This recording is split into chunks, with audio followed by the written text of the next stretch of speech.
Seja muito bem-vindo a mais um episódio do Pod Doutor, que é o seu podcast em saúde. Antes de começar o episódio de hoje, tem um recado para você, futuro pai e futura mãe. O Fleury Fertilidade, Centro de Medicina Reprodutiva do Grupo Fleury, oferece o serviço completo para ajudar você a alcançar o sonho da maternidade ou paternidade, além de tratamentos para preservação da fertilidade futura, seja tanto por motivos pessoais ou até profissionais. O espaço está localizado no bairro Vila Mariana, aqui na cidade de São Paulo, próximo de uma unidade de medicina diagnóstica da marca Fleury. Dessa maneira, você pode contar com a facilidade e a integração das soluções, podendo realizar procedimentos para fertilidade, congelamento de óvulos, congelamento de embriões, congelamento de sêmen e procedimentos para infertilidade, fertilização in vitro, inseminação intrauterina, procedimentos para obtenção de espermatozoides, além da correção cirúrgica de varicocele.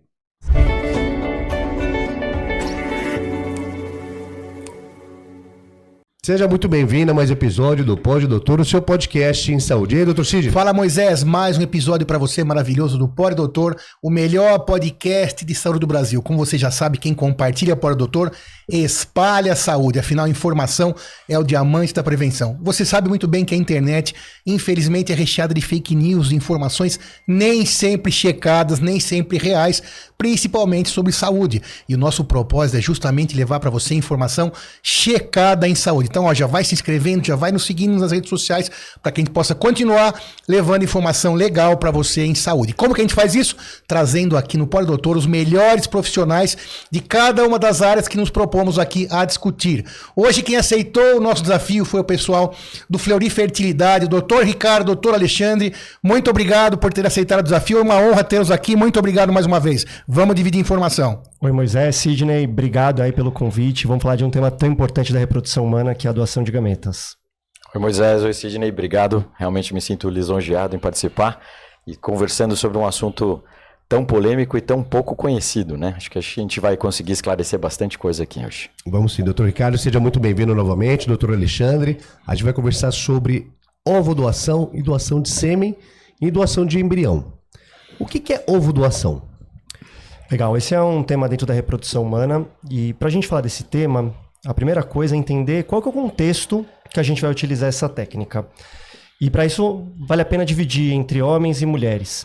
Mas basicamente a gente vai lançar mão de doação de gameta quando a gente não tem um dos gametas. Então a gente tem várias situações dentro da reprodução humana. Por exemplo, uma mulher que está na menopausa. Doutor Alexandre, só para explicar para o pessoal de casa o que é gameta. Boa. Gameta seria o óvulo ou o espermatozoide. Sempre que a gente fala de gameta, a gente está falando do geral, tanto para homem quanto para mulher. O óvulo seria a célula reprodutiva da mulher e o espermatozoide seria a célula reprodutiva do homem.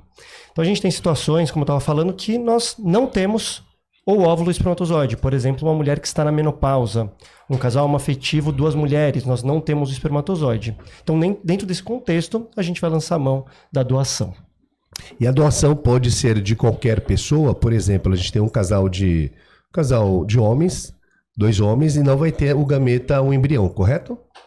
Não, ainda vai ter o embrião, óvulo. Não, perdão, o óvulo, falei errado. Qualquer pessoa pode doar para esse casal? Qualquer mulher pode doar para esse casal? Na verdade, você pode usar a doação de gametas, ela está dentro desse guarda-chuva na legislação da doação de órgãos, que teoricamente tem que ser anônimo, em exceção de parentesco de até 4º grau. Então, ela fica no guarda-chuva de doação de órgãos geral? Eu também não sabia. Legal isso aí. Ela fica dentro disso. Segue a mesma regra. Segue a mesma regra da doação de órgãos e tecidos. E aí, nessa questão da anonimidade, né, tem que ser no anonimato, né?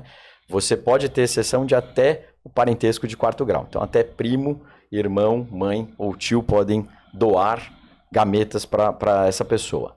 No caso, por exemplo, de dois homens, eles vão usar o sêmen de um. O sêmen que for utilizado desse rapaz, você não vai poder usar um parentesco do óvulo, mas você pode usar o óvulo da irmã, por exemplo, se ele tiver, do outro parceiro. Ou lança-se mão da ovodoação anônima mesmo, que são pessoas que acabam participando de tratamentos onde ela tem, como parte aí do tratamento dela, doação de óvulos. Por exemplo, uma menina que vai preservar a fertilidade, congelar óvulos, ela doa metade dos óvulos para o laboratório, para a clínica, e ela fica com a outra metade para ela, por exemplo. E existe um banco também, daí de óvulos, no caso? Como tem banco de sangue ou não? Como que ela chega a esse óvulo que o doutor Ricardo falou? Então, a gente tem alguns bancos, principalmente bancos internacionais. Aqui no Brasil, como o Ricardo falou, a gente tem uma série de regulamentações que acabam dificultando a formação de bancos de óvulos. Porque a verdade é que a gente tem muito mais mulheres que querem receber óvulos, muito mais casais que querem receber óvulos, do que pessoas que estão prontas para doar. Então, existe uma diferença aí até de oferta, procura, demanda. Diferente do sêmen, que é muito mais fácil você obter. Você... Esse é o motivo, então. Porque tecnicamente doar sêmen... E eu também estou aprendendo aqui com vocês, não esquece. Perfeito. Por isso as minhas perguntas básicas, claro. Tá? O sêmen é muito mais fácil de coletar. O óvulo, explique para nós. Então tem muito mais mulher precisando de óvulo, querendo, do que a própria doação. Perfeito. Isso acontece porque a nossa sociedade mudou. Se a gente for pegar as gerações anteriores, nossas mães, nossos avós, com 21, 22 anos já estava tendo filho. Com 30 anos, a maioria das mulheres já tinha contemplado sua família, já tinha seus 2, 3, 4 filhos. E hoje, muitas mulheres vêm buscar a primeira gravidez depois dos 35, depois dos 40 anos. Do ponto de vista social, maravilhoso, que a mulher pode escolher, ela vai se dedicar à sua carreira, ela vai entrar em relacionamentos mais tarde. Só que do ponto de vista biológico, a gente gerou um problema. Porque a fertilidade não avançou da mesma forma que a nossa sobrevida. Antes a gente morria com 50 anos, hoje a gente morre com 90 anos. Agora, do ponto de vista reprodutivo, não. Tem uns estudos que mostram que a fertilidade natural vai acabar, em média, 10 anos antes da idade da menopausa. Então, se a menopausa acontece por volta dos 50, fertilidade natural acaba por volta dos 40. Quando você fala em fertilidade natural, é ter filhos de maneiras habituais, tendo relação em casa, sem ajuda, por exemplo, do Fleury Fertilidade ou de outras clínicas aí que ajudam com uma tecnologia de ultra ponta, né? Então, acaba essa fertilidade natural 10 anos antes da menopausa. Exato. Aí você fala assim, poxa, mas tem uma amiga lá minha que engravidou com 42 anos, sem fazer nenhum tratamento. Isso pode acontecer. Mas para essa que engravidou, a gente vai ter dezenas, às vezes centenas que estão tentando e não estão conseguindo. Então, dentro desse contexto, começa a aumentar muito a procura de mulheres que querem engravidar, só que já numa idade que elas não têm quantidade de óvulos suficiente e principalmente não têm qualidade de óvulos suficiente. E aí elas vão ter que recorrer, por exemplo, a uma doação de óvulos. Perfeito. Ricardo, deixa eu só perguntar uma coisa ainda nesse contexto que o Ricardo acabou de falar. Você falou dos casais homoafetivos, e sim, acho que esse é um assunto bastante polêmico, não há dúvida que ele é polêmico, novo, tô falando bobagem? Um assunto novo, né? Porque eu me formei, não tinha tanto acesso assim a esse tipo de tecnologia. Então a minha pergunta, na verdade, é, na clínica de vocês, no Fleury Fertilidade, em todo esse conjunto, esse aparato tecnológico, existe uma procura grande de casais homoafetivos, tanto mulher com mulher, homem com homem, que buscam essa... Porque assim, não aparece tanto, né? Os famosos que tiveram, a gente acaba aparecendo aí na mídia e a gente fica sabendo. Mas mesmo assim, não são muitos, certo? Mas e na prática do dia a dia? Tem bastantes casais que procuram vocês. E como é feito, né? O desfecho é sempre legal. Então, tem bastante... Realmente, assim, a procura tem aumentado bastante. Ainda não é, claro, acho que a nossa principal atividade, acho que a gente ainda, pelo menos lá na clínica, o paciente mais comum, o casal mais comum é o paciente mulher, geralmente entre 38 e 42, 43 anos. As que chegam para fazer ovo-recepção depois dos 42, 43. Mas a ovo-recepção, ela, para o casal homoafetivo, ela já é entendida de uma maneira muito tranquila. Muito mais suave do que já foi. Por exemplo, eu preciso da doação do sêmen, porque eu não vou, né, ter como conseguir fazer isso, eu vou para o tratamento e está tudo bem. Os meninos também. Bom, vou precisar de óvulos, de repente vou utilizar, até a gente pode entrar nesse assunto que é até mais polêmico ainda, que é o útero de substituição. Então, eles vão fazer o tratamento com o sêmen dele, um óvulo doado, e vão colocar no útero da irmã de um deles, né? Então eles já vêm com isso muito pronto. A grande questão que a gente vê da ovo-recepção é como que essa paciente ela vê a necessidade de fazer o tratamento. Essa é a principal jornada desse casal, na verdade. Eu sempre costumo dizer para os pacientes que assim, a ovo-doação, a ovo-recepção, ela é o plano, para não falar o plano B nem C, ela é o plano XYZ, é o último plano que a pessoa pensa. Porque ela tem uma percepção de que ela quer passar a genética dela para o filho. Eu preciso passar o meu sorriso, a minha covinha, tem uma manchinha, tenho isso, olha o meu dedão, eu queria ver isso no meu filho. E aí, quando a gente começa a fazer os tratamentos, às vezes, a paciente faz um ciclo de fertilização, 2, 3, 4 ciclos de fertilização, não engravida, ela vira para você e fala, putz, doutor, não vou conseguir ter um filho. E aí você fala, olha, lembra que um dia eu sentei com você e falei que a gente tinha mais planos? Então talvez seja a hora de começar a entender isso como uma janela de oportunidade para você entrar nisso. E aí o próprio casal vai vendo a necessidade de entrar. E é um pouco difícil deles aceitarem essa primeira colocação. E eu sempre falo uma coisa muito... Eu faço uma brincadeira com eles que não é nenhuma brincadeira, mas... A quantidade de crianças que a gente sabe quem são os pais e que são totalmente abandonadas, né? Será que a genética te garante algum tipo de vínculo? Né? Será que realmente a genética vai dar esse vínculo que você está querendo com o teu filho? Ou será que um pouco do comportamento que teu filho tem é mais dele te olhar todo dia ali no dia a dia, na cópia mesmo, no xerox, que às vezes você vê uma criança que não é parecida com o pai, mas é a cara do pai.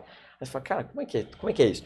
É cópia, xerox total. Então eu vejo isso muito voltando e vindo muito forte. Só uma coisa do banco de óvulos, que eu queria acrescentar aqui, que é uma outra história polêmica. Atualmente no Brasil, a gente pode ter um banco de sêmen nacional, a gente pode ter o banco de sêmen internacional, que normalmente eles têm, mas a gente não pode ter um banco de óvulos. Então no Brasil ainda não está regulamentado isso. Não existe um banco de óvulos brasileiro que seja realmente regulamentado pela Anvisa. Mas está em curso alguma... Eles estão tentando projeto de lei, mudar essa forma de enxergar as coisas, porque, como se diz novamente, né? Você tem que ser anônimo e sem caráter financeiro, comercial. Então, se você tem um banco de óvulos, você vai vender o óvulo. Você não pode vender óvulo. Mas claro que você vai vender um óvulo se você tem que fazer um tratamento dentro disso. Então, o óvulo faz parte da venda, né? Do tratamento, vamos dizer assim. E custa caro você conseguir um óvulo. Você tem que estimular uma mulher, você tem que fazer a coleta dela, você tem riscos que você corre. Então, para você chegar nesse óvulo é difícil, né?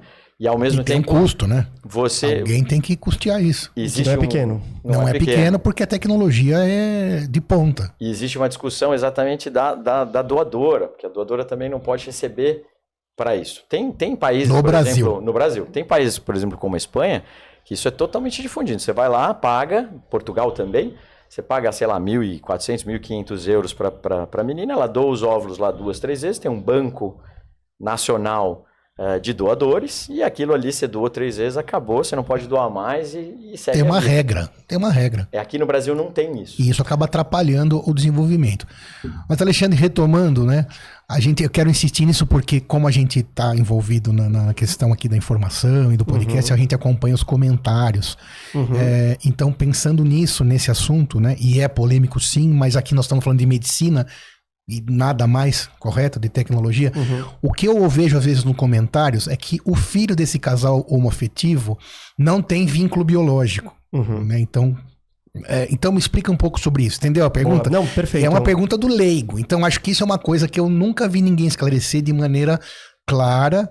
A questão dessa, tem um casal, então uma afetiva, uma mulher com mulher, que isso esbarra em questões religiosas, e esbarra mesmo, mas vou falar de novo. Isso aqui é um podcast de saúde, nós estamos falando de medicina. Então, você entendeu? Me explica isso aí sobre a questão do vínculo biológico dos filhos dos casais homoafetivos. Boa.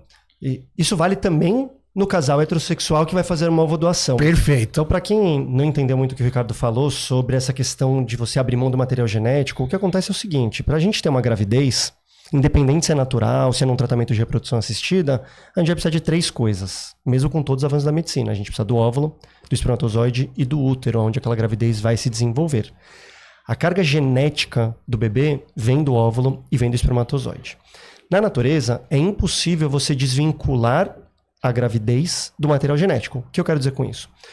Para você engravidar, para a mulher engravidar, ela precisa pegar o óvulo dela, então ela vai ter a ovulação, que é a liberação do óvulo, vai ter a relação sexual, o espermatozoide vai entrar dentro daquele óvulo e vai formar um embrião. E aquele embrião que foi formado tem a carga genética da mulher, que a gente vai chamar de mãe, e vai ter a carga genética do espermatozoide, que a gente vai chamar de pai. Quando a gente faz tratamento de reprodução assistida, a gente consegue desvincular isso, porque a gente forma um embrião no laboratório. Então, nada nos impede, do ponto de vista técnico, de pegar óvulos de uma mulher, espermatozoide de um homem, e colocar, por exemplo, no útero de uma outra mulher, que vai ser a mãe. Então, a mãe não está passando a sua característica genética. E aí vai vir uma discussão filosófica, bioética, o que é ser mãe, o que é ser pai. Como eu falei, no tratamento de reprodução assistida, você consegue desvincular isso. Então, eu vou ter o meu filho, que eu utilizei o óvulo de uma outra mulher, uma carga genética de uma outra mulher, para constituir aquela Mas criança. você pode usar também o óvulo de uma das duas pessoas. Por exemplo, pode. Daquele casal, isso que eu tava querendo Pode. falar. Então Perfeito. aí você vai ter o vínculo biológico, pelo menos, não sei se eu posso usar essa Parte palavra, dele, mas De uma parte. metade parte. que seja, mas um vínculo biológico natural. Perfeito. Então, quando a gente... Isso, e me explica isso, é do homem com homem, da mulher Então, com mulher. Aí, quando a gente vai para o tratamento de casais homoafetivos, vamos separar masculino e feminino porque funciona um pouco diferente. Quando a gente tem um homoafetivo feminino, ou seja, 2 mulheres, então, teoricamente, eu tenho ali 4 ovários, 2 úteros, milhares de óvulos e não temos espermatozoides. A gente pode lançar a mão das técnicas de fertilização in vitro, que eu pego óvulos de uma mulher, levo para o laboratório, pegamos um sêmen que foi doado, e esse casal, essas mulheres escolheram, e a gente tem bancos nacionais, internacionais. Deixa eu fazer uma pergunta nesse parênteses. Nesse escolheram, se é anonimato aqui no Brasil, ou se não for anonimato, parentes até o 4º grau, qual que é a garantia que essa pessoa tem que não vai ter nenhum risco genético ou de doenças na hora do desenvolvimento do embrião? E quando você falou que pode escolher. Esses doadores, eles são triados. Então, existe uma série de regras que a Anvisa determina, exames de sangue, sorologias para HIV, sífilis, cariótipo, Ok. que a gente vê o material cromossômico. E muitos doadores passam por um painel genético. Inclusive, assim, eu com a minha esposa, a gente não fez painéis genéticos. E às vezes essa paciente que vai selecionar um doador, ela fez um painel. Então talvez até seja mais seguro do que, Sim. por exemplo, eu na minha Convencional. casa na hora que a gente foi ter filho. Então faz todos esses exames, elas selecionaram de acordo com algumas características. Então tem um banco, ela coloca qual é a cor do olho que ela quer, a altura, o peso, o histórico. Ela vê histórico pessoal, vê histórico familiar. Mas vê alguma... Não foto, só traços. Então, nesse banco você tem uma descrição dessa pessoa. Nos bancos internacionais... Tá, peraí, vamos parar de novo. Tem uma descrição do doador. Do doador. Então, tá entendendo isso? Uma descrição do doador, não é... O doador tem um olho verde, o doador é Exato. alto, Isso. é magro, etc. Então, Exato. é o doador, né? A gente Então, não está fazendo engenharia genética isso. no embrião. E a isso gente tá vendo o tudo doador. também é bom a gente insistir e vamos continuar nesse plano aí que tá. Acho que é isso que a gente precisa esclarecer. Tudo isso é legal de legislação, eu tô falando, tá Tudo- bom? tudo que a gente Porque tá passa falando. pela tua cabeça às vezes quem tá ouvindo, mas será que isso é legal? É tudo legal. Afinal, aqui nosso compromisso é falar coisa séria, só pra lembrar. Perfeito. A gente está sempre seguindo as normas do Conselho Federal de Medicina e da Anvisa, regulações da Anvisa. Então, tudo certinho. Escolheram o doador e, por exemplo, em bancos internacionais, você pode ver a foto de criança, por exemplo. Fora do Brasil, você pode ver a foto. Fora do Brasil, às vezes, você pode até ter acesso ao doador. Opa, Você peraí, você vê pode conversar. vídeo, você pode, dependendo do FII que você quiser pagar, você consegue chegar até isso. Eu acho isso meio difícil, assim, você pensar que eu vou conversar com o meu doador do sêmen lá, que eu vou comprar lá fora, mas é possível. Fora do Brasil, você tem essa possibilidade. Fora do Brasil, você vê a foto e conversa com a pessoa. Dentro do Brasil, você vê os traços daquela pessoa. No Brasil, vou comprar um sêmen, moreno alto, Bonito e médico, sensual. bonito e sensual. Pensei, mas falei. Entregamos nossa idade agora. Aí você fala, putz, e agora, né? Porque assim, o moreno alto, pele clara, pele morena e tal, é muito pouco, né? Eu entendo, às vezes, o paciente. A possibilidade de você ter pelo menos uma imagem de uma foto de infância, de repente, seria uma coisa muito mais fácil. Mas a legislação brasileira, ela não permite esse tipo de coisa. Mas veja como isso esbarra no imaginário até nosso, né? Você acabou de falar que seria esquisito ver o próprio doador. Eu também acharia... Parece que ultrapassa alguma barreira que a gente não sabe quantificar exatamente, mas tudo isso é pensado antes de terem essas legislações. Tudo. Então é importante. Qual o limite, né? Nós estamos no século XXI, mas será que no século 30, provavelmente se alguém assistir isso vai falar que absurdo, né? Como os caras eram, às vezes, Retrógrados, né? Putz, o cara não podia fazer isso. Não né? podia nascer um filho sem câncer ou sem diabetes, né? Por que não fizeram isso antes? Isso é muito interessante. Sim. Porque sim. se você consegue hoje colher o cariótipo Uhum. do doador, por que não também avançar mais, estudar mais isso e utilizar a engenharia genética para o bem? Porque sempre tem que estudar tudo isso, fazer a lei, pensando que também tem o cidadão que vai querer ultrapassar a barreira do bem e fazer para coisas não tão legais. Mas é um assunto que está muito fervente, né? Uma vez eu assisti muito. uma aula muito bacana sobre o que você está falando, sobre a tal da engenharia genética e tal, e aí a gente eles entraram nessa discussão do câncer e tal. Hoje, né, de você fazer realmente esse screening que você faz de risco genético, que é interessante às vezes você fazer, mas que também não garante que vai ser realmente seguro, que a criança não vai nascer com nada. Mas ele termina a aula com a foto do Steve Jobs e fala, se a gente tivesse tirado, por exemplo, esse indivíduo geneticamente que teria um câncer de pâncreas, o Jobs não teria vindo ao mundo. E olha o que ele não mudou. Ah, agora entendi demais. Né? E nem existiria esse podcast. Né?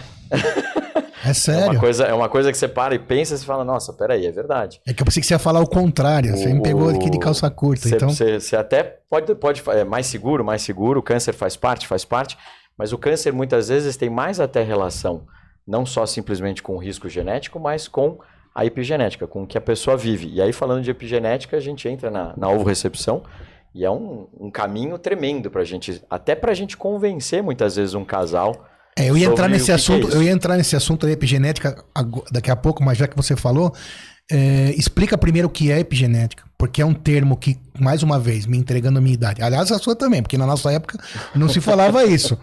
Correto? Correto. Na faculdade você não falava... A gente ouvia epigenética na aula de genética, mas mesmo assim...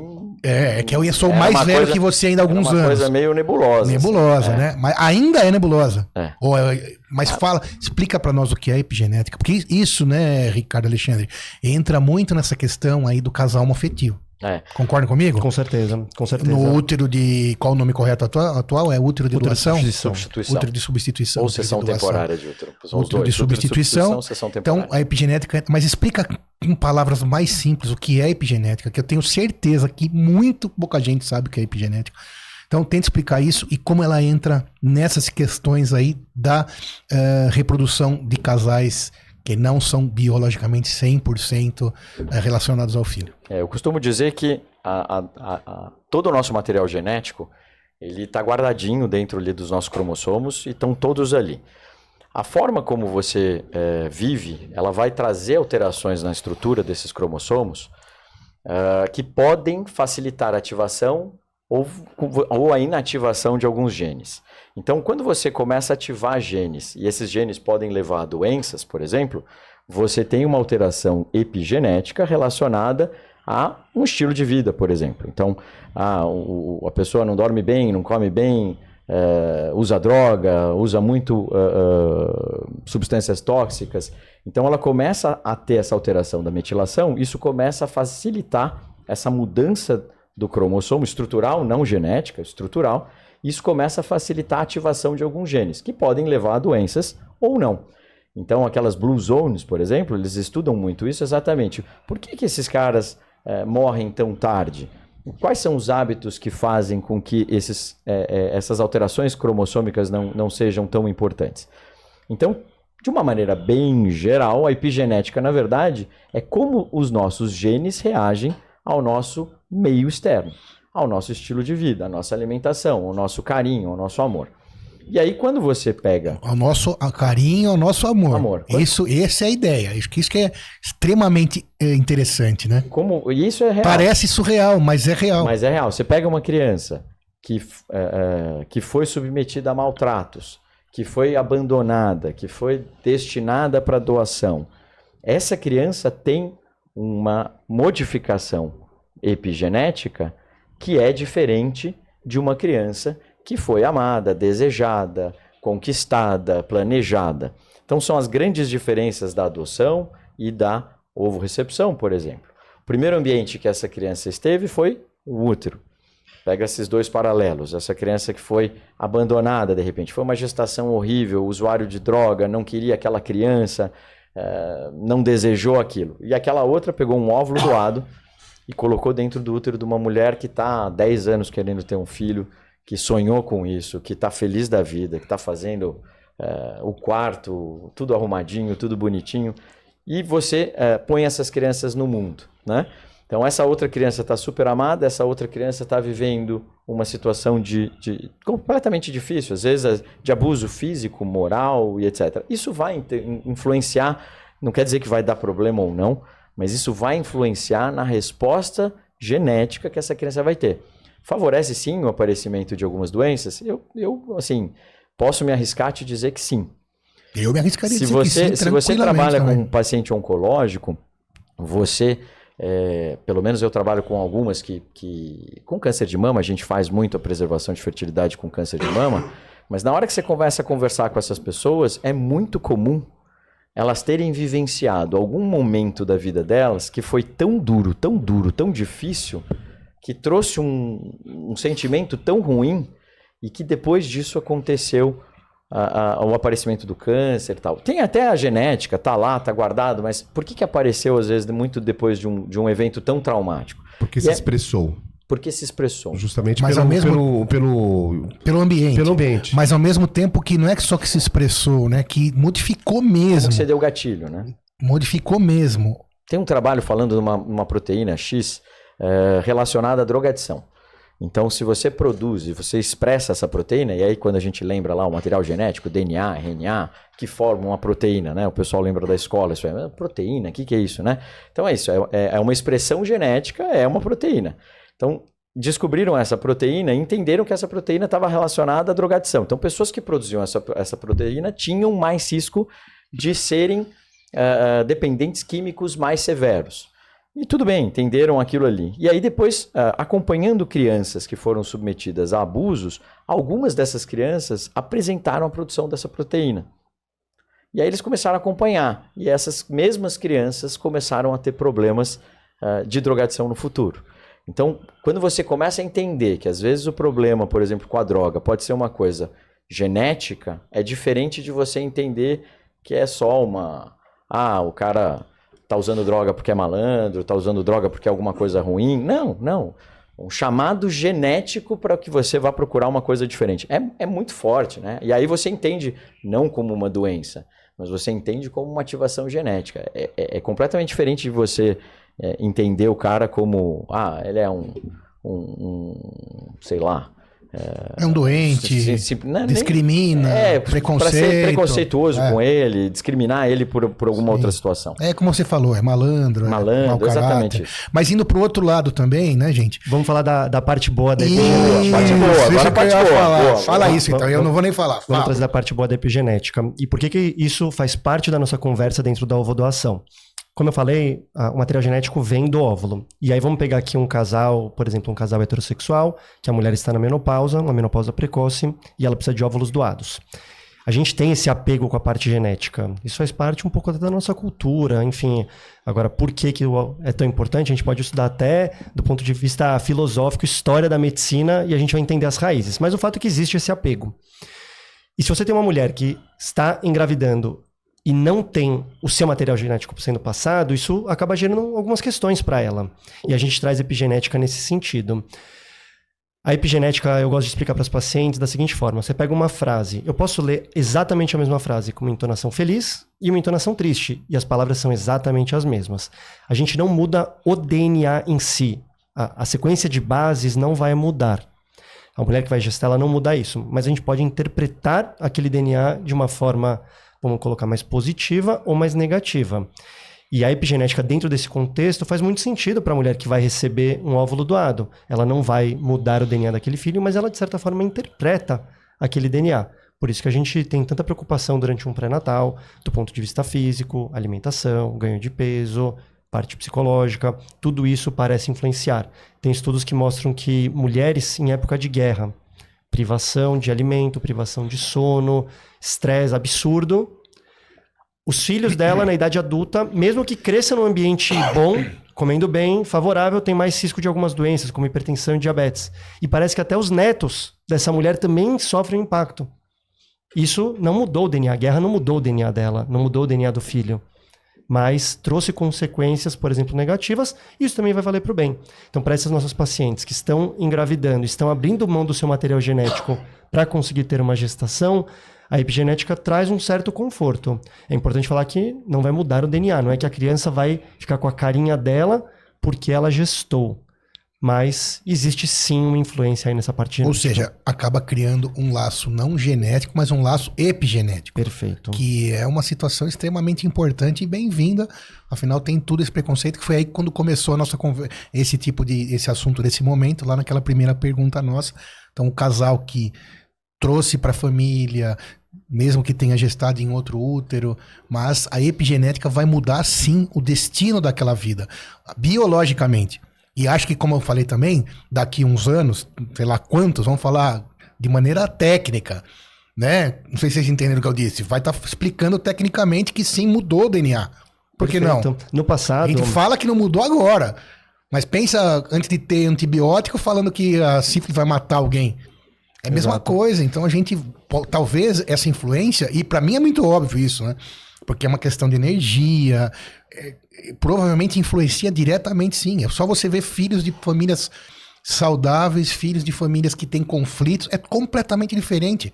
Ou os irmãos que cresceram gêmeos, cada um num lugar, né? O da família que vai tudo bem, é bem diferente do que um irmão que às vezes nasceu depois, com a mesma genética. Mas a epigenética, que é o que explica tudo isso, é diferente. Exato.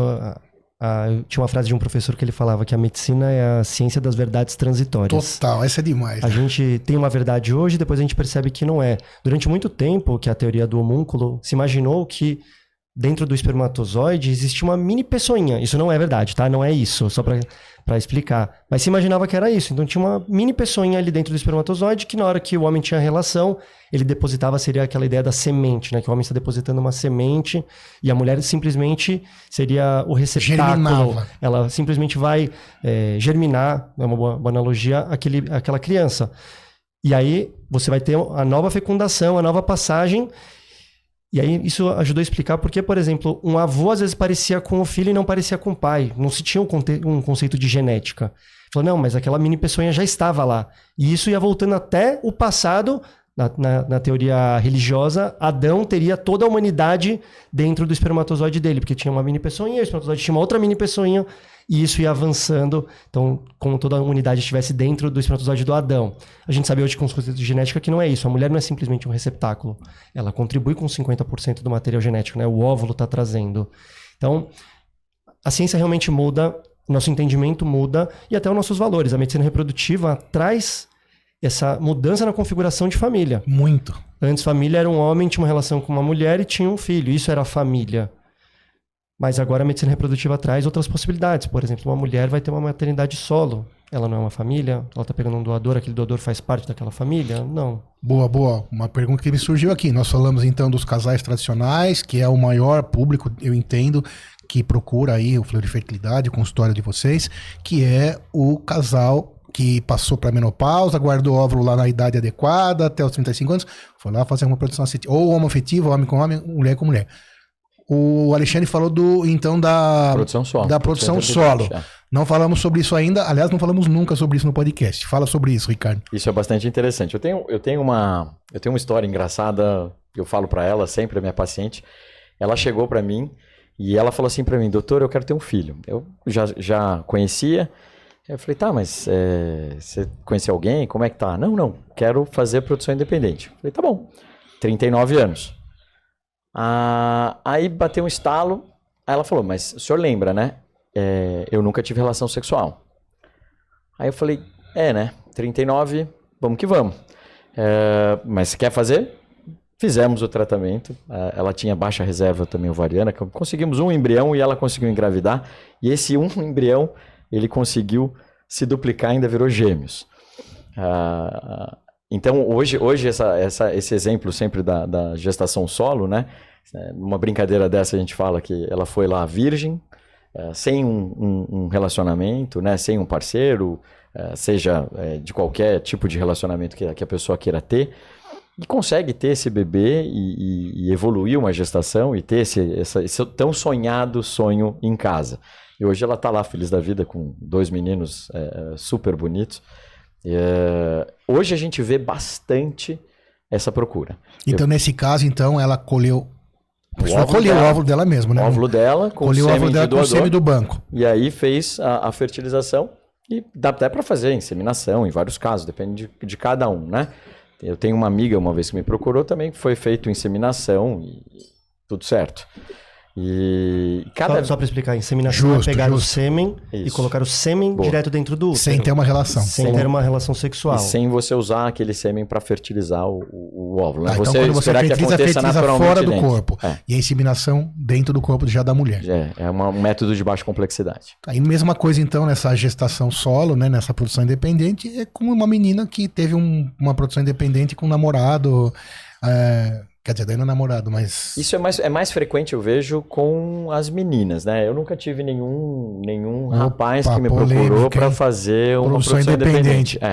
Eu nunca tive. Eu tive alguns casais de meninos que já fizeram tratamento e já tiveram os filhos, mas eu nunca tive um rapaz que me procurou, porque aí vai ter o útero de substituição, vai ter o óvulo doado, vai ter outras coisas envolvendo. Aumenta bastante a complexidade. Eu já tive um paciente que... Não, mas peraí. Ele acabou fazendo fora do Brasil. A demanda não existe. A demanda é baixa. Na verdade, assim, a demanda também é baixa porque existe uma dificuldade muito grande e um custo muito alto para que isso aconteça. Porque aqui o que a gente precisa? A gente precisa fazer um tratamento para estimular uma mulher pegar os óvulos dela. Então, isso já existe um custo associado. Essa doação... ela teria que ser anônima, né? Porque a gente vai usar o espermatozoide desse homem, então é uma doação anônima. A gente vai pegar esse óvulo, vai fertilizar com as técnicas de fertilização in vitro, juntar o óvulo com o espermatozoide no laboratório, formar o embrião, esse embrião vai ser cultivado numa incubadora durante 5 a 7 dias, e a gente tem que colocar esse embrião no útero de outra mulher, que aqui no Brasil, não é exatamente o tema do nosso podcast hoje, mas no Brasil, para que essa pessoa possa gestar, ser útero de substituição, ela tem que ser parente de até 4º grau deste homem. Então, já aumenta muito a complexidade, porque às vezes esse homem não tem essa pessoa. No Brasil, é proibido você pagar alguém para gestar para você. Então, muitos desses homens, casais casais homossexuais, 2 homens, acabam procurando fora do Brasil para poder pagar alguém para engravidar para eles. Mas mesmo aqui assim... no Brasil você pode fazer também. Se tiver uma amigona sua que já tem filhos, que queira fazer, de repente, um tratamento... Você vai ter que fazer, na verdade, um processo no CRM. Você vai ter que ter autorização do CRM para fazer isso e ela pode gestar para você se for desejado. Desde que não envolva dinheiro, pode. O CRM tem que autorizar, porque é uma questão ética. Isso. Agora, você falou uma coisa interessante que eu queria voltar um pouquinho nesse assunto. A gente tem a questão que é meio óbvia, que é o instinto de maternidade da mulher, mas eu tenho 52 anos. Eu nunca tinha pensado e nunca vi uma produção independente de homens. Você já tinha visto isso? Não, é por isso que você comentou que deve ser nenhuma procura. Né? De homem independente querendo ter filho? Sem ter um casal? Sim, teve recentemente, eu não lembro o nome, eu sou péssimo com nomes assim, mas teve algum desses famosos que fez isso, mas fez fora também do Brasil, onde você pode realmente... Mas aqui pode também, só dá todo esse trabalho. Mas interessante, então, tem também então o homem querendo ter filho solo. Talvez seja muito mais raro. Deve ser mais raro. Eu acho que é mais raro. Porque mulher é menor, sim, com certeza. Mas existe. Mas você vê que aí você prova que mulheres são... Tem mais o instinto. Tem esse instinto, né? De gestar, né? Eu costumo brincar com as mulheres que na hora que vem esse chamado para gestação... Isso. Com o marido, sem marido, ela vai querer gestar. Ela vem aquele negócio ali. Aquilo, muitas vezes... dá uma prejudicada no relacionamento deles, porque às vezes o marido não tá afim e ela quer porque quer engravidar. Às vezes já tem 1, 2 filhos e quer o 3º. O marido fala, para com isso, não quero mais, chega. Não, eu quero. Realmente vem uma força interna e ela vai atrás e tá tudo certo. E não tem nenhuma restrição tanto para fertilização in vitro ou fertilização dentro no útero? Por exemplo, sangue, O positivo, O negativo? Não, isso não é um problema. Até poderia ser, faz sentido você pensar, poxa, mas eu tô pegando sangue de outra pessoa, mas a gente sabe que não. Não existe nenhum impacto em relação a isso, nenhum prejuízo para essa criança, porque o óvulo foi doado, porque o espermatozoide foi doado. Mesmo com tipos sanguíneos não compatíveis. A gente evita um pouco, né, na hora de fazer o tratamento, para aquela coisa assim, você lembra que você chega na 6ª série, mais ou menos, Joãozinho, vem cá. Qual o tipo de sanguíneo da mamãe? A mamãe é A positivo. E o papai? O papai é O positivo. Vamos ver o tipo sanguíneo do Joãozinho. Aí vem um AB, né? Aí, como é que fala, né? Era A com O, saía da O e O. virou um AB, quer dizer, às vezes até Aí vai lá explicar pro que IMESC o sêmen era de doador, e putz, aí dá uma bagunça. Então a gente normalmente tenta fazer com que as coisas sejam compatíveis, até para ser parecido realmente com a história do casal, porque tem casais que vão falar sobre esse assunto. E tem casais que não vão falar sobre esse assunto. Com o filho, você tá falando. Com o filho, Com a sociedade. sociedade, com a família, com o mundo. Tem gente que é assim, doutor, pelo amor de Deus, você não fala para ninguém que esses óvulos não são meus. E tá tudo bem. Fica sossegado. Porque tá nosso tudo bem. sigilo médico vale pra tudo, vale pra isso também. Com certeza. Essa é uma discussão que não é simples no dia a dia e faz parte da concepção daquele casal, porque no casal homoafetivo é simples. É óbvio que aquele tratamento precisou acontecer. 2 homens não conseguiriam ter um filho biológico. Agora, quando você vê um casal Não heterossexual... 100% biológico, né? Mas metade Exato, sim. não 100% biológico. Agora, quando você vê um casal heterossexual, a gente não assume de cara que foi uma ovodoação. Né? Em geral, os casais nem querem fazer tratamento. Estar com um especialista em reprodução humana já é uma dor. Já é uma quebra de expectativa. Mesmo se não for ovodoação. Mesmo se não for ovodoação. Mas isso é um absurdo, porque é só usar a tecnologia ao seu favor. Perfeito. Isso aí tem que parar, né? O casal sonha em casa, né? A gente vai parar o anticoncepcional, ela sempre teve medo de engravidar e ela imagina que ao parar o anticoncepcional ela vai conseguir a gestação fácil. E aí, de repente, passa 1 mês, 2 meses, 1 ano, 5 anos, fazem tratamento com os óvulos próprios, não conseguem, tá na menopausa precoce, então ela já tá abrindo mão de eu não vou conseguir engravidar em casa, eu vou precisar de tratamento. E aí a gente fala, não, agora não é só tratamento, agora é tratamento com óvulos doados. Então tem uma quebra de expectativa muito grande. E às vezes esse casal, essa mulher vai falar, poxa, mas será que eu quero contar para todo mundo que foi um óvulo doado? Será que eu preciso contar? Tem problema? Não tem problema? Será que eu vou sofrer algum tipo de preconceito porque é um óvulo doado? E a nossa visão que trabalha com isso, e a gente vê esses casais engravidando, na hora que o bebê tá no colo, não importa de onde veio. Exatamente. Ninguém vai Esse abraçar é o o DNA. ponto, esse é o ponto. É isso, ninguém abraça um DNA, ninguém faz um teste de DNA, ou você é meu filho, tá aqui seu DNA. Esse é o maior motivo Você nunca questionou episódio. Depois da que sua nasceu, mãe. deve se esquecer, vida que segue. Exato, vida que segue, assim, e é interessante que a gente sempre recebe foto, né, dos tratamentos que a gente fez, os casais, e não sei se é coincidência ou não, mas os que mais me mandam foto são os tratamentos que foram com óvulos doados. Porque é uma criança que foi tão desejada, foi tanta luta, foi tanta coisa, que essa mulher precisou passar por cima conceitos, preconceitos, e ela passou por cima de tudo isso para conseguir a gravidez. Na hora que o bebê tá no colo, não importa daquele DNA. Simplesmente E aí a epigenética boa nele. epigenética, Exatamente. e o cuidado, e o carinho, e a criação, tudo isso é muito mais importante do que qualquer Claro. coisa. E tem pacientes que às vezes falam assim, poxa, mas não é igual adotar? Se não é o meu DNA, não é melhor adotar? Então, e o que eu trago para os pacientes é o seguinte, a adoção é um outro caminho que também é maravilhoso, que traz os seus próprios desafios, mas ele não atende uma necessidade que aquela mulher pode ter de gestar. Então, para que a mulher possa passar pela gravidez, ela sentir o nenenzinho mexendo aqui dentro da barriga, para que ela tenha o parto, para que ela amamente, isso a gente vai conseguir pela ovodoação. Tem mulheres que falam, eu não quero isso. Se tiver um nenenzinho aí na gaveta, eu levo. Eu quero ter um filho. Eu não quero a gravidez. Tá bom, então talvez para essa mulher, para esse casal, a adoção vai fazer mais sentido. Mas aí não vai ter o recém-nascido, a primeira infância. É tudo. outro caminho. É outro caminho. É outro Você caminho. falou aqui das fotos, isso é muito real. Eu tenho na minha clínica, claro, tenho as fotos dos meus filhos, mas eu só tenho mais 2 fotos de bebês em momentos do parto. E foram 2 presentes, na verdade, que eu ganhei de 2 pacientes. E as 2 foram de tratamentos de ovorecepção. E as 2 foram, assim, falaram praticamente a mesma frase. E aí eu, né, gostaria realmente de compartilhar para quem, né, realmente está nessa situação de repente precisar de um gameta doado, de um óvulo, sêmen, ou até de um embrião, que a gente nem conversou muito aqui sobre isso, mas de entender que eu ainda não vi nenhuma paciente que fez o tratamento, que teve o filho e que parou 1 minuto para pensar do tipo, não devia ter feito isso. E as duas falaram a mesma frase. Doutor, se eu soubesse que era tão bom, eu não tinha lutado tanto contra durante tanto tempo. E a ovodoação é exatamente isso. Demora tempo para entender a necessidade, tirando esses casos que a gente vê, mas é incrível a possibilidade que a gente pode ter de gestar, de experimentar aquele bebezinho mexendo dentro da gente, de ter aquela foto do parto, o parto desejado, como que é, normal, cesárea, do jeito que for.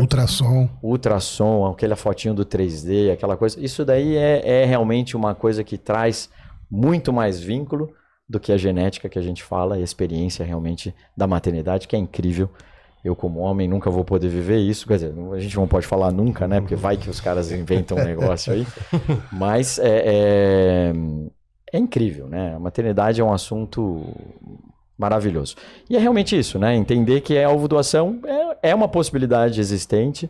Acho que no Brasil a gente precisa falar mais sobre esse assunto. A gente precisa tentar mudar um pouco, não as regras, mas entender de uma forma diferente realmente a ovodoação e regulamentar. Eu acho que está faltando regulamentar a ovodoação no Brasil de uma forma mais fácil. Acho que tá mais acessível, mais clara, mais objetiva. Deixar realmente a coisa um pouco mais simples. Acho que essa é a principal mensagem hoje que eu gostaria de passar para todo mundo. Beleza. A gente falou sobre doação de óvulos e doação de sêmen. Você comentou, doutor Ricardo, sobre doação do embrião.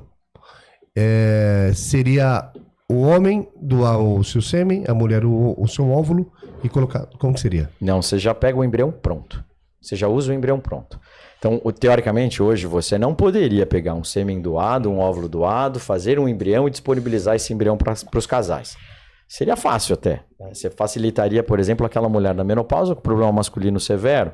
Você facilitaria, por exemplo, essa produção solo que não tem desejo necessariamente de ter o seu material genético, ou que de repente já está na menopausa, ou que a capacidade dos óvulos dela não está boa.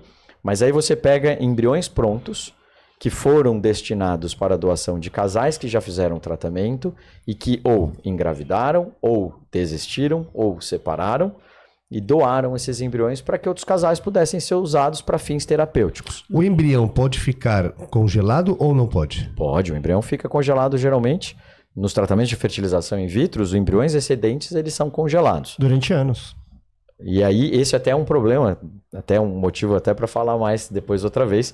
O que é feito com esses embriões? É a grande discussão ética, religiosa e tal. E aí você pode destinar esses embriões para outros casais. Claro que existem algumas regrinhas, das mesmas da ovodoação, idade, tipo de alterações que o casal tem, até parâmetros seminais que a gente vai ter e doenças maternas, para que você possa doar esse embrião para os outros casais. Mas seguindo direitinho isso daí, você facilitaria muito o acesso. Mas os casais, é engraçado, os casais eles descartam com muito mais facilidade do que dom. Porque, sob o ponto de vista médico, isso já é uma vida? Eu ainda não considero como uma vida. Eu chamo o embrião igual uma semente. Eu falo que o embrião ele é uma semente. Ele tem um potencial de vida muito grande, mas eu particularmente, Ricardo Luba, não acho que seja realmente uma vida. Ele tem um potencial, ele é um indivíduo ali... Indivíduo não, ele é um aglomerado de células vivas. Perfeito. Tá? Mas eu acho que a vida é determinada depois que você, aí entrando um pouco fora da medicina, mas entrando um pouco ali, na hora que vem aquele soprinho de Deus ali e fala assim, vai. Agora é a tua vez, vai, brilha. É uma vida em potencial, é assim que eu vejo. A gente tem que tratar com muito carinho, com muito respeito, com muito cuidado, mas assim como a analogia da semente que o Ricardo colocou, que você coloca dentro da terra e você rega, põe adubo, cuida, não necessariamente vai florescer. O embrião é a mesma coisa. Infelizmente, não é rara a situação que a gente coloca o embrião dentro do útero e a paciente não engravida porque ele realmente não tinha potencial. A gente só não tem todas as ferramentas para fazer essa avaliação ainda. Então, não são todos os embriões que vão gerar uma vida. Mas para ter uma vida, eu preciso de um embrião. Perfeito. Muito bem. E aí, Moisés, aprendeu bastante? Demais, obrigado. Aprendi muito também. Senhores, muito obrigado, aprendemos muito. Obrigado por dividir tanto conhecimento. Deixem cada um agora, além de tudo que vocês já deixaram, ainda a gente vai cobrar uma mensagem final de cada um. Ricardo, deixa alguma mensagem sobre esse assunto, alguma coisa relacionada sobre tudo isso que a gente falou, sobre o seu trabalho, né? Maravilhoso. O que você deixaria de recado aí pra gente? Eu acho que, pensando na ovodoação, na ovorecepção, doação de gametas, embriões, eu acho que se a gente está nessa situação, a gente precisa abrir a cabeça. E quando a gente não está nessa situação, a gente até evita pensar nesse assunto. E aí eu acho que é exatamente, a gente tem que abrir a cabeça também para não ser preconceituoso, para não fazer comentários ruins, falar, nossa, pelo amor de Deus, pegar um óvulo de outra pessoa. de repente, né, a gente não conhece essa outra pessoa, a gente não sabe quais são as condições que essa outra pessoa tá, e acho que ter um pouco mais realmente de aceitação, entendimento, percepção e um pouquinho de compaixão com quem está passando nisso. Acho que é um caminho difícil, né, de passar, difícil de aceitar, mas é tão lindo, é tão belo que realmente depois a gente esquece. É tão comum as pacientes falarem, você fala assim, e aí, como é que estão as coisas, bebê, tudo bem, tá tudo certo? Tá tudo certo, mas alguma questão relacionada à doação? Nossa, doutor, nem lembrava disso. Então elas às vezes não lembram. Então, realmente, eu acho que a grande mensagem a respeito da doação é a falta de preconceito, a aceitação e a compaixão, realmente empatia. Se colocar no lugar de quem está vivendo isso e entender isso de uma maneira bonita. A pessoa está querendo fazer o bem, ela quer ter um bebê. Né? A gente não está fazendo mal, não é uma coisa que vai se fazer mal para os outros. Acho que é isso. Boa. Gostei que o Ricardo deixou uma mensagem para a sociedade. Então eu vou deixar uma mensagem para as mulheres que estão nessa situação. A gente sabe que não é natural, num primeiro momento, você considerar a ovodoação. Como eu falei, as mulheres, os casais não querem nem estar no consultório do especialista em reprodução humana. Já é uma quebra de expectativa estar lá com a gente. E a gente precisa entender que a ovodoação é um caminho possível. Eu, no dia a dia, nunca quero ficar convencendo a mulher que ela tem que fazer a ovodoação. Mas para alguns casais, para algumas pacientes, a ovodoação vai ser o único caminho. E a gente tem que entender aquele caminho, o que está te segurando? O quanto aquele material genético é importante. Você não passar um pedacinho do seu DNA é o suficiente para você deixar de ser a mãe, para você deixar de ter o seu filho. E essa é uma reflexão individual de que cada mulher tem que fazer, que cada casal tem que fazer. O que eu posso compartilhar é que no nosso dia a dia a gente vê esses tratamentos acontecendo e tem uma série de regras que a gente tem que seguir. É um tratamento muito seguro, que dá tranquilidade para nós do ponto de vista técnico e que a gente vê o quanto amor esse tratamento gera, às vezes muitas pessoas envolvidas, muitas famílias envolvidas. Então, se num primeiro momento você não estava pensando na ovodoação, mas você começa a entender que esse tratamento talvez seja o seu caminho, é refletir por quê. Será que esse detalhe, que é o material genético, ele é suficiente para eu deixar de ser mãe? E a gente sabe que para as pacientes que topam entrar nesse caminho, é uma jornada maravilhosa, de muitas alegrias, muitas emoções e só amor, né? Muito bem. Pessoal do Fleury Fertilidade, obrigado por disponibilizar os profissionais para conversarem aqui com a gente. Doutor Ricardo, doutor Alexandre, sorte de todos os pacientes que os têm como médico. Pessoal, obrigado. Compartilhe, Pode Doutor, espalhe saúde. Moisés, obrigado mais uma vez. Pessoal do estúdio, valeu, obrigado. Até o próximo episódio. Compartilhe, informação é o diamante da prevenção. Um abraço para vocês.